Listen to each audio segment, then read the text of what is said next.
네, 중국과 일본의 관계가 심상치 않아 보입니다. 중국은 연일 일본의 강경 발언을 쏟아내고 있는 상황인데요. 베이징 연결합니다. 배삼진 특파원.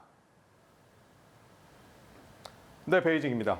네, 다카이치 총리의 발언 때문인데 일본 대사가 초치됐다고요? 네, 대만 유사시 일본이 군사적으로 개입할 수 있다는 다카이치 일본 총리의 발언 이후 중일 간 갈등이 급격히 고조되고 있습니다. 중국 외교부는 다카이치 총리의 발언을 내정 간섭이자 주권 침해라고 규정하며 대만 문제에서 불장난을 하면 타 죽을 것이라는 초강경 경고까지 내놨습니다. 심지어 군사 대응도 공개적으로 언급했는데요.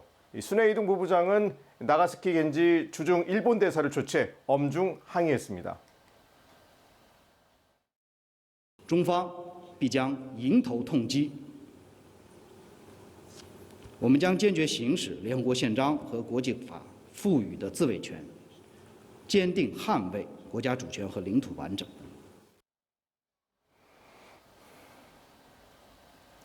중국 대만 사무판공실에 이어 관영 매체들까지 나서 대가를 치를 것이라는 거친 표현을 내놨고요.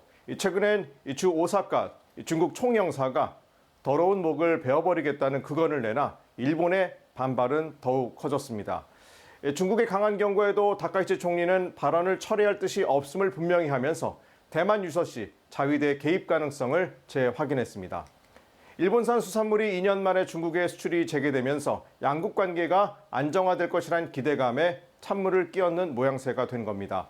자, 이와 관련해 일본의 동맹국인 미국의 도널드 트럼프 대통령은 동맹국이 중국보다 미국을 더 이용하고 있다며 중국을 두둔하는 모습까지 보였습니다.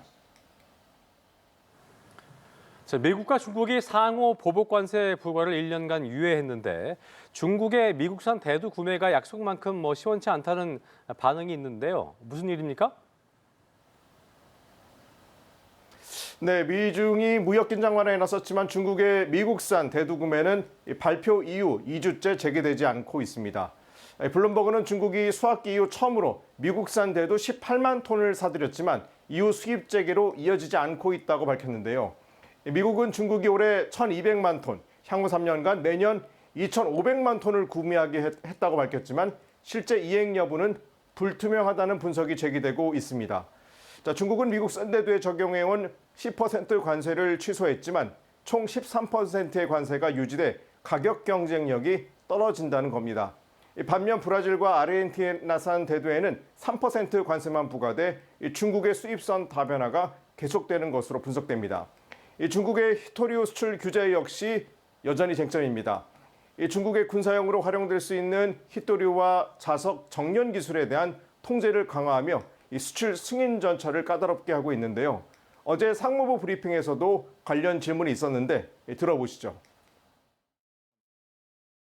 依法依规开展稀土相关物项出口管制工作。作为负责任大国，中国既致力于维护国家安全和利益，履行防扩散等国际义务。 네, 중국 지도부가 향후 수년간 경제 성장률이 4%대로 둔화하는 것도 용인할 수 있다는 신호를 연일 내비치고 있는데요. 어떤 의미로 봐야 할까요? 네, 시진핑 주석이 최근 광둥성을 방문해서 괜찮다는 평가를 내리면서부터입니다. 이 광둥성의 올해 3분기까지 경제 성장률은 4.1%로 전국 평균 수준인 5.2%보다 낮았습니다. 이 시 주석은 광둥성의 성장률이 전국 평균을 밑돌지만 규모가 큰 만큼 증가폭은 여전히 크다며 광둥성 스스로와 비교해야 한다고 강조했습니다. 광둥성은 중국 GDP의 10%를 차지하는 핵심 지역이지만 부동산 침체와 미중 갈등으로 성장세가 둔화하고 있습니다. 블룸버그는 이를 중국이 4% 성장을 사실상 수용한다는 신호로 해석했습니다. 중국 국가통계국 집계에 따르면 2021년부터 2014년까지 중국 성장률은 평균 5.5%로 올해 목표는 5% 안팎입니다. 리창 총리 역시 5년 내 GDP가 170조 위안을 돌파를 언급하며 연 4%대 성장 전망을 내놨는데요. 지난달 4중절의 문건에서도 2035년 1인당 GDP 목표 달성을 위해 2035년까지 연평균 4.17%의 성장이 필요하다고 명시했습니다. 중국 지도부는 광둥의 전기차, 로봇 등 첨단 기술 육성을 강조하며 저성장 속 기술 경쟁력 강화에 무게를 뒀는데요.